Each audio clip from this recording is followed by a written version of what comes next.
sembahyang itu pembuka bagi pintu rahasia alam malakut.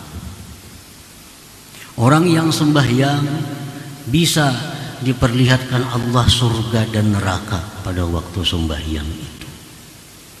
Orang yang waktu sembahyang bisa diperlihatkan Allah apa-apa yang terjadi di alam barzakh. Karena dalam sembahyang itu Allah membuka pintu malakut. Pintu malakut.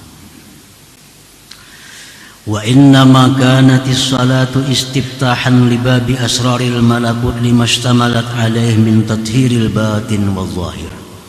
Hanya saja adalah sembahyang itu pembuka bagi pintu rahasia malakut, karena sesuatu yang mengandung sembahyang itu atasnya dari pensucian batin dan zahir.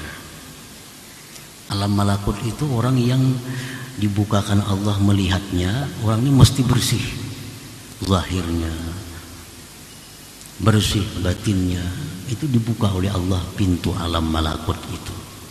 Nah, sembahyang ini bersih, orang yang sembahyang bersih daripada hal-hal yang kotor baik zahir maupun batin. Qala Rasulullah sallallahu alaihi wasallam, ara'aitum law anna nahran bi babi ahadikum yaghtasilu fihi kulla yawm 5 marrat hal yabqa min daranihi syai'. Rasulullah SAW bersabda kepada sahabatnya, apakah pendapat kalian wahai sahabat, jikalau ada sungai di pintu rumah kamu, mandi pada sungai itu tiap-tiap hari 5 kali mandi, apakah ada tersisa daki di tubuh kalian? Qalu la yabqa min daranihi syai'. Ujar sahabat, tentu ada bedaki lagi. 2 kali sehari itu mandi sudah bersih, ini 5 kali sehari.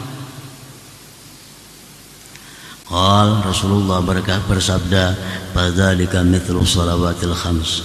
Itulah perumpamaan sembahyang 5 waktu. Yamhullahu bihinnal khataya. Allah hapus dengan sembahyang 5 waktu itu segala dosa kita, segala kesalahan kita.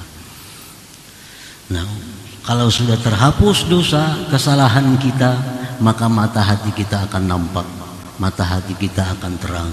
Itulah saatnya dibuka Allah rahasia-rahasia malakut tadi. Sebagaimana yang pernah disabdakan Rasulullah SAW, begitu beliau selesai sembahyang, Rasulullah bersabda, aku diperlihatkan surga dan neraka seperti ini, seperti ini. Nah, dalam sembahyang dibuka oleh Allah pintu malakut itu.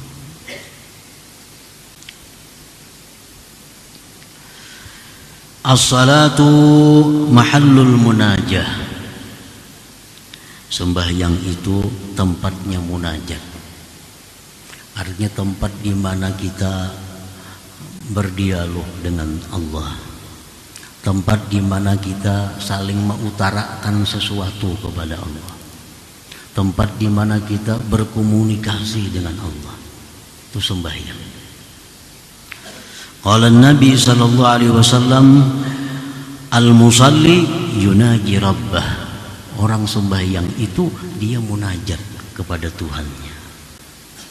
Artinya apa yang kita ucapkan dijawab oleh Allah. Apa yang kita minta diterima oleh Allah. Itu munajat.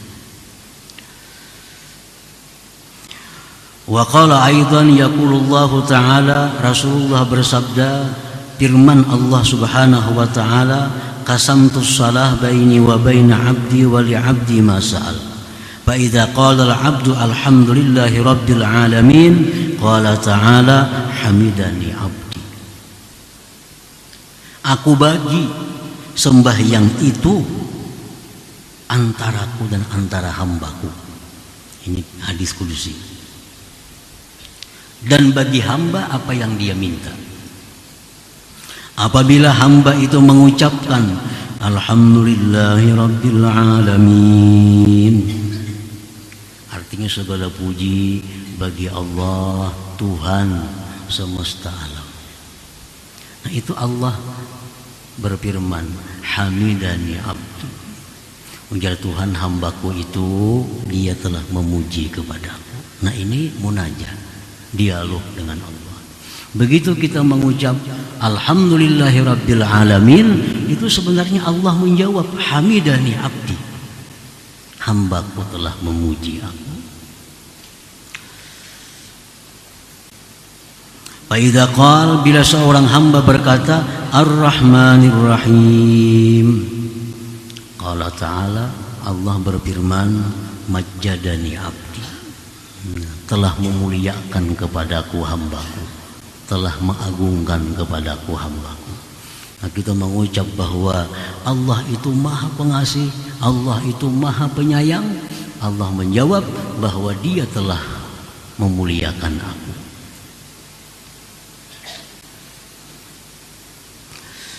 Fa'idha qal, bila seorang hamba berkata Maliki yaumiddin,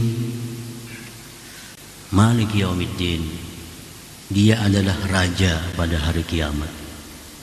Qala ta'ala, Allah menjawab, Fawwadha ilayya amdi, telah berserah kepadaku hambaku. Nah inilah artinya dalam sembahyang itu kita ada dialog dengan Allah, kita ada munajat dengan Allah. Jadi waktu kita mengucap Alhamdulillahirabbil alamin, rasakan bahwa ada sahutan dari Allah, hamidani abdi. Ar-Rahmanir Rahim, rasakan bahwa Allah itu mengucapkan majjadani abdi. Bila kita mengucap Maliki yaumiddin, nah kita rasakan bahwa Allah berfirman Fawwadha ilayya abdi. Nah itulah munajat artinya dalam sembahyang itu. Nah, sampai seterusnya surah Fatihah itu intinya adalah munajat kita. Wa ma'dinul musafat, dan sembahyang itu merupakan tambangnya musafat. Musafat ini lebih khusus daripada munajat, karena munajat itu bisa di balik pintu, bisa munajat itu di balik tirai. Misalnya kita ada kesimpulan di dalam rumah, ada, padahal pintu masih tertutup, tapi sudah munajat. Kalau musafat ini, nah ini hilangnya hijab, tidak ada lagi hijab pendinding antara kita dengan Allah pada waktu sembahyang itu. Al-munajatil khalisah minat tashwis, musafat itu artinya adalah munajat yang bersih daripada gangguan-gangguan. Wa fil hadis, innal 'abda idza qama ila shalah rafa'allahu al-hijab bainahu wa bainah. Seorang hamba itu bila berdiri kepada sembahyang, Allah angkat hijab antaranya dan antara Allah Subhanahu wa taala. Jadi kalau kita munajat itu masih ada kemungkinan di balik tirai, di balik pintu. Tapi kalau sudah musafat, hilang pendinding, hilang pencegah daripada kita dengan Allah Subhanahu wa taala. Dan itu terjadi di dalam sembahyang itu. Tattasi'u fiha mayadinul asrar, luas pada sembahyang itu midan-midan rahasia. Maksudnya tansyarihu fihal qulub bitawarudil ulum wal ma'arif. Terbuka pada sembahyang itu hati kita, hati terbuka dalam sembahyang itu untuk menerima kedatangan ilmu-ilmu dan ma'rifat. Dalam sembahyang itu hati kita ini sebenarnya terbuka, menadah untuk masuknya ilmu-ilmu dan ma'rifat dari Allah Subhanahu wa taala. Wa tashruqu fiha syawarikul anwar tatlu'u fil qulub al anwarul lati hiya min samaratil ulum wal ma'arif, dan terbitlah pada hati itu cahaya-cahaya merupakan buah daripada ilmu dan ma'rifat tadi. Jadi waktu sembahyang itu hati kita terbuka menerima ilmu, menerima ma'rifat. Begitu hati menerima ilmu ma'rifat, hati kita menjadi bercahaya, dan cahaya ini memancar ke seluruh tubuh kita. Nah, para muhibbin rahimakumullah, cahaya itu memancar kepada mata, maka mata ini terpelihara daripada memandang yang diharamkan Allah. Cahaya itu memancar ke telinga, telinga terpelihara daripada mendengar yang diharamkan oleh Allah. Cahaya memancar ke tangan, tangan pun terpelihara daripada meraba, menjamah, menyentuh yang diharamkan oleh Allah. Cahaya memancar ke kaki, kaki pun terpelihara daripada melangkah kepada hal-hal yang dilarang oleh Allah Subhanahu wa ta'ala. Nah, jadi cahaya itulah yang menyebabkan tubuh kita terpelihara daripada munkar. Sebagaimana yang difirmankan Allah bahwa sembahyang itu mencegah dari kejahatan dan kemunkaran. Nah, iya demikian. Sembahyang itu mengakibatkan orang yang sembahyang tadi tertegah dari kemungkaran, karena matanya sudah diberi cahaya ilmu ma'rifat, telinganya, tangannya, kakinya, mulutnya lalu terjaga karena ada cahaya ilmu dan ma'rifat yang memancar dari hatinya tadi. Nah, para muhibbin rahimakumullah, faidah-faidah sembahyang yang disebutkan tadi ini khusus diberikan Allah kepada orang yang benar-benar mendirikan salat itu. Orang yang hanya sekedar melaksanakan salat, nah, tentu tidak akan dapat faidah-faidah seperti tadi. Orang salat sembahyangnya kada paham apa yang dibacanya, kadang-kadang berapa rakaat jumlahnya kada ingat juga. Untung mah ikut imam, jika sorangan tuh bisa kayak apakah sembahyangnya. Untung mah ikut imam. Untung mah ikut imam. Makanya itu bila imam ini salah, di belakang tuh lalu daur. Imam ini salah, misal imam mestinya tasahud awal, imam berdiri, di belakang tuh daur, karena kada ingat juga. Kada ingat juga.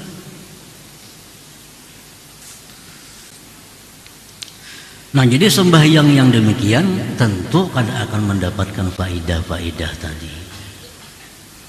Sebenarnya sembahyang itu bisa membentuk jiwa kita menjadi orang yang tawadhu, membentuk tubuh kita terpelihara daripada kemaksiatan dan kemunkaran.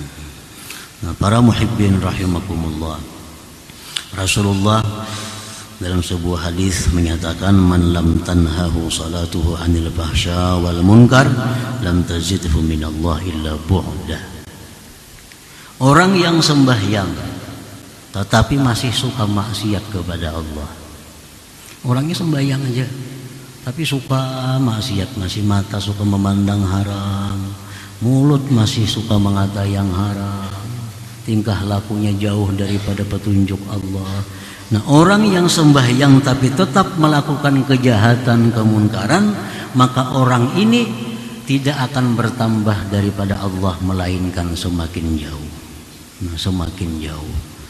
Jadi sembahyangnya itu kada berguna, artinya gunanya hanya sekedar bahwa dia adalah orang Islam, bahwa dia telah melaksanakan kewajiban. Perkara faidah-faidah sembahyang yang sangat banyak, manfaat-manfaat sembahyang yang sangat banyak kada akan didapat kalau sembahyang hanya sekedar menjaga syarat dan rukunnya. Ini sembahyang asal sah sudah. Bila syaratnya terpenuhi, rukunnya bujur, cukup. Nah, sunat-sunatnya kada perlu, apalagi khusyuknya ditinggalkannya. Nah, sembahyang ini hanya sekedar melaksanakan kewajiban. Sembahyang ini diumpamakan seperti orang yang menghadiahkan kepada raja seorang budak yang cacat.